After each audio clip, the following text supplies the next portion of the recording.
pare ko, 6.7 billion pesos, Yeah, pare. yeah, Mahirap itago yan. correct. And public record yan, as Yeah, shown by the House Committee on Justice hearing, na pumunta doon yung head ng AMLAC, di ba? oh, A total of hindi lang yung TED, kundi 6.7 billion pesos, not dollars. pesos. Pesos of total amount of questionable transactions based from the bank records ni Vice President Sara at saka yung asawa niya. At not only that, Ted, Also, there was also a revelation about other members of the Duterte family, including former President Rodrigo Roa Duterte, di ba? and not only that, Ted, it was corroborated by Madriaga, the alleged bagman, or the bagman. Na it jive with the records of the AMLOC and the deliveries of Madriaga. Remember, Yun. he delivered Malimaleta. I know, but you remember, 10 years ago pa, sinabi ni, ang nag-expose diyan si Senator Trillanes, di ba? Yes, 18 out of 18 na sa mga in-expose niya ay kinonfirm ng AMLAC.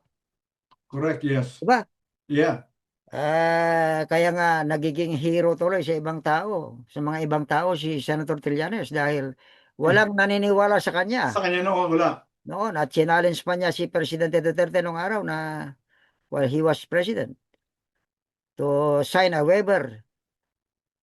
That's how sure he was na authentic ang kanyang expose. But now, it looks like kinonfirm ng AMLAC yun. 18 out of 18. Yeah. Now, At yung testimony under oath or notarized na manifestation or testimony ni Madriaga, remember? Yung Madriaga. yeah. Yung went to dating the, security officer meeting. niya. Yeah. And it was shown, it was flashed Yeah. on the video about all these monies that he delivered, and the testimony was notarized.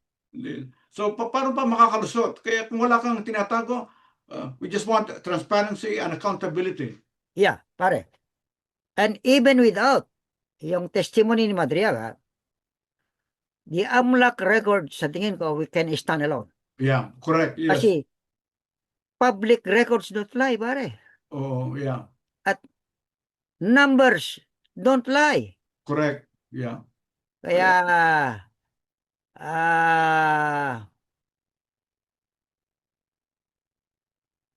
ang mangyayari dyan ay kagaya ng sinabi ni isang batikang abogada, si Lorna Kapunan, di ba? Nabasa mo ba yun? Napanood mo ba yun? Baka hindi ko pa na... Ang kanyang assessment sa nilabas ng AMLAC to the tune of $6.7 billion. Ang mangyayari dyan ay, sabi niya, 99.9%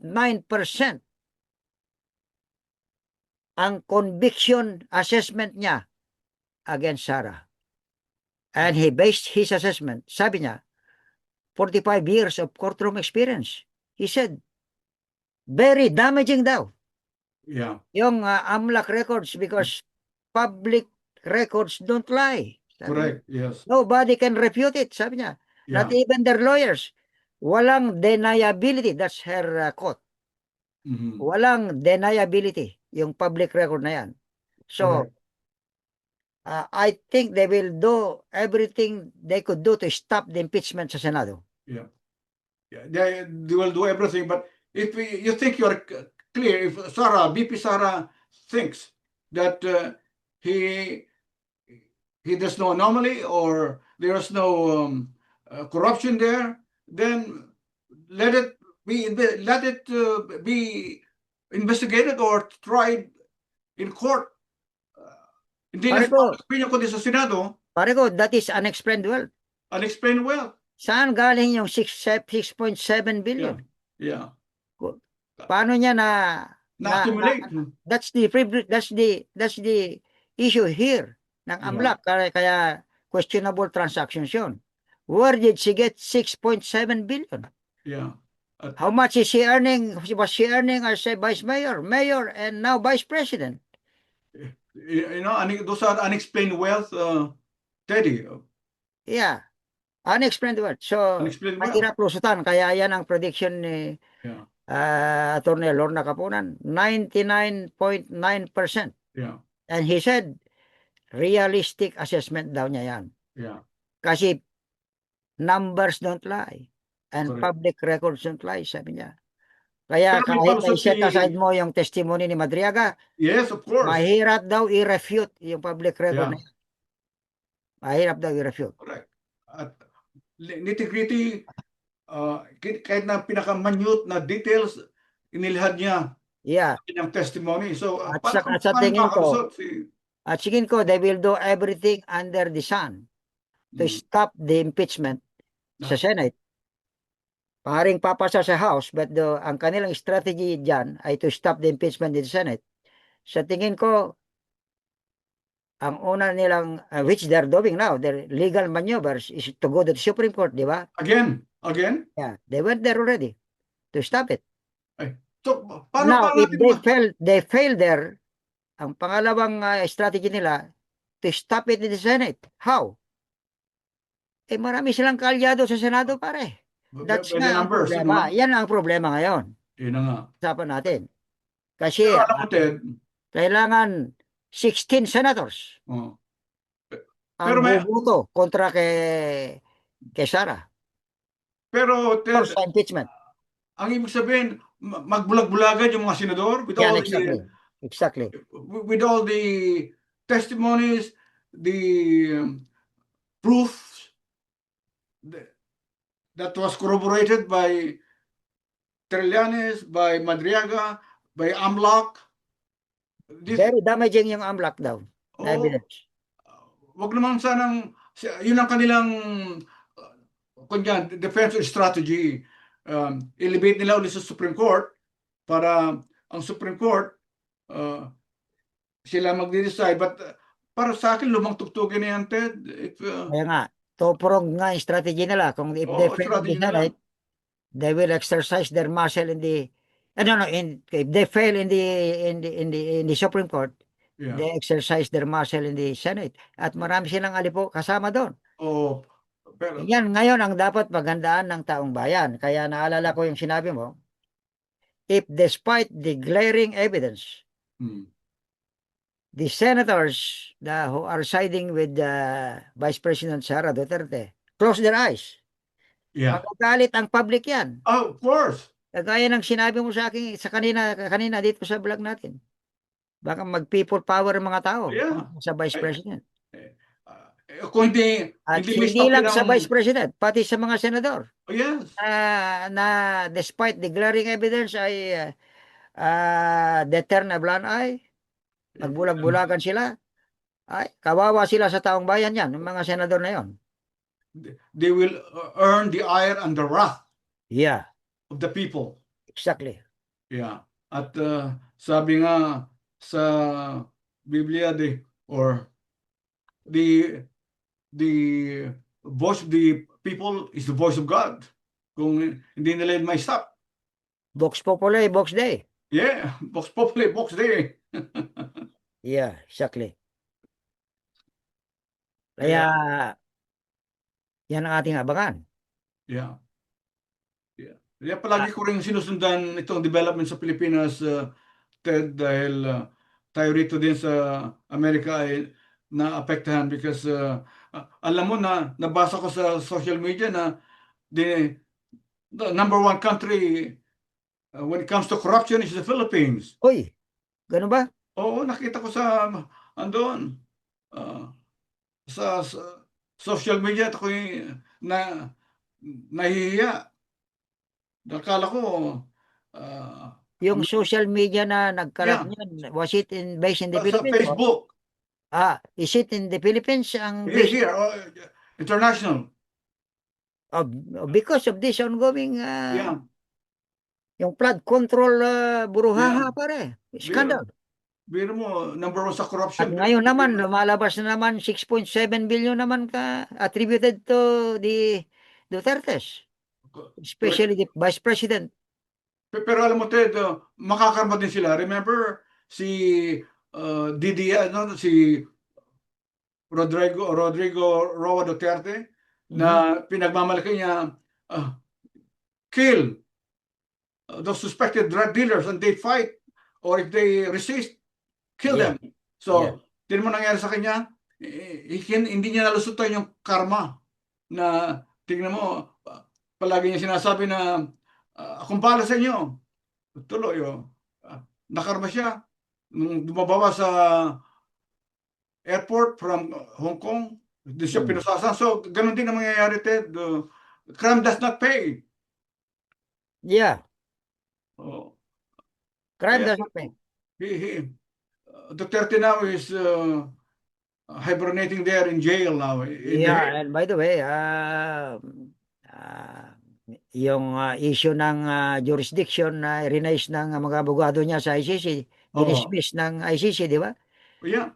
So, Dinismiss dahil when he committed those crimes, the Philippines was still a member of the Rome Statute. Was yeah, still a member of exactly. ICC. When these cases happened. Yes. I mean, So, walang lusot. yeah. At mukhang i-appeal daw nila yan. Hindi ko alam. Pero dapat they should go to trial na. Yeah. Oh, correct. And show their skills in defending Then the if you have good defense, then so be it. Ilatag mo ang defense mo. Ilatag mo yung pang mga counter affidavit mo.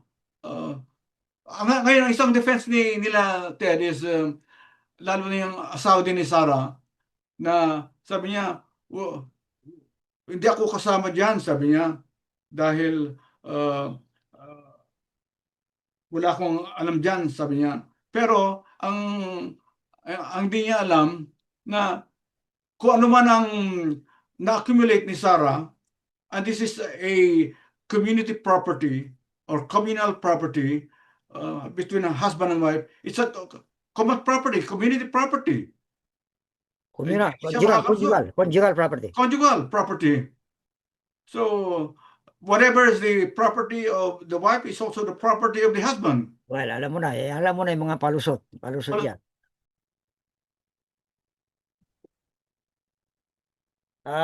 Bago tayo maghiwalay mga kababayan, before we part, and we end this program,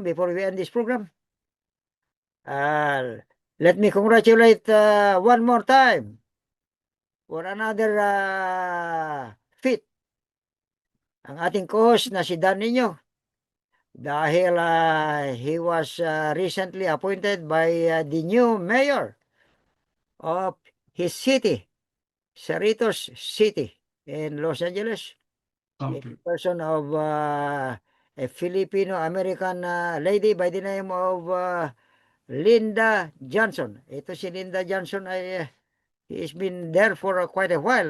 Naging councilor. Is it, you call it city councilor, right? They call it here council member.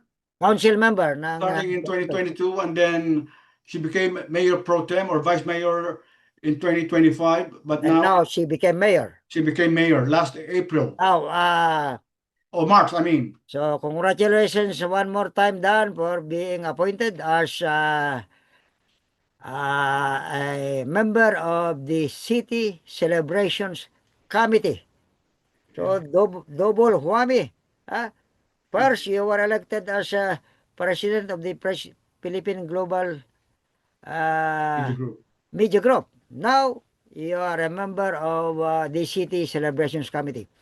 Can you tell us what the City Celebrations Committee is all about? Yes, Ted.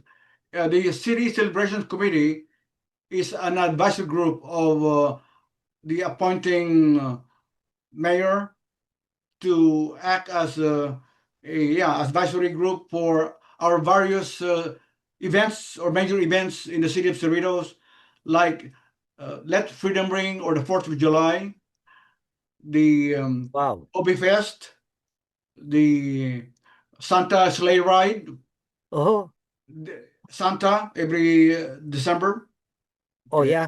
the Festival of Friendship, Wow. Dami pala. Holidays yes, niyo. and major events. So we are the advisory committee that provides some advice to the appointing mayor or About appointing city council member of the city of Cerritos. Filipino-American Fiesta, meron? Oh, we still, it's not actually fiesta, but we call it the Obi Fest. It's a Filipino event that's being supported by the city of Cerritos. O, anong pangalan ng event, pare? Ube, you know the yam? Oh yeah, Obe Best. Yam, yes. Bakit pinangalan yung Obe yan? Yeah, because you know, Obi is a major staple of the Filipino community, not only Oh, in the I see. Philippines So, but here. Obe Fest. So it's a 2 day festival that's Dapat, attended by about dapat, 50,000 for 2 days. dapat Pinoy Fest or amend it to like pwedeng iyaman siguro na gawing Obe Pinoy Fest. Pero it's already known as Obi Fest because it started in Long Beach and then But it is a Filipino moved to fiesta, some kind of Cerritos. Filipino event. Yeah. So as well as other events that they need our input. Like also, we just celebrated the 70th foundation anniversary of the city of Cerritos, 70th. So we were there too to commemorate Oh, our I see. 70th anniversary. So, naging busy ka tuloy ulit dahil So you're a it's member of kaya the sabi, City Celebrations Committee. yeah. So Okay, like, Dan, congratulations sa double Huami na ito as Philippine Global Media Group President and member as a distinguished Filipino leader in Cerritos. You have been appointed as a City Celebrations Committee member. Congratulations again, pare. thank Now, you, Ted. magpaalam na kami mga kaibigan. At sana ay magkita-kita tayo ulit sa pagbabalik ng Buhay Pinoy sa Amerika. Bye-bye. Bye-bye. So see you again, our fellow Filipinos, both the Philippines and in the United States and the whole world, because we still care for our country. And as you know, the Filipino Americans is a vibrant community, not only in Cerritos, but in the whole of California and Los Angeles County and San Francisco County. Yeah. So we see you again next time. All right. Bye-bye, everybody.